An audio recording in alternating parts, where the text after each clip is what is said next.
awayitshela ngempela madoda uYani Smith khona phana eTakk studio kitchen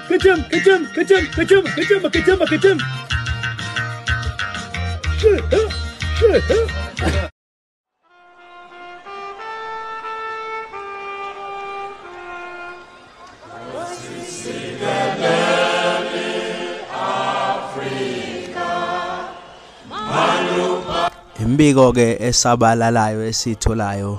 semlaba media ke noma ke kungakabi bikho official announcement but ke okwamanje ngathi sekuqinisekile ukuthi obengumphathi aphinda abe ngumnikazi westudio iTalk studio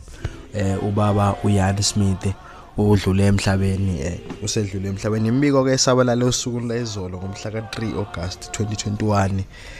ngoba ke kungakabikho mhlambe a public announcement by the family mhlambe ke njengoba basazilile bakhethe ukuzilela ngaphakathi. Kodwa ke thina abomculo wamaskandi sishawe ingozi engeqwantwala ngoba ukulimala ukudlula emhlabeni kukaYani ubaba uYani Smith kuchaza ukuthi sishayeke kakhulu ngoba phela baningi abaculi bebesebenzisa iTalk studio KwaYani bebe recorder KwaYani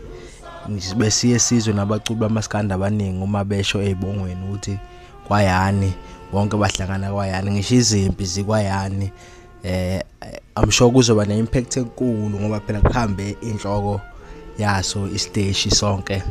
sokurecorda iTalk studio. Sithike thina semlaba media alale ngokuthula ubaba Smith uyibekile induku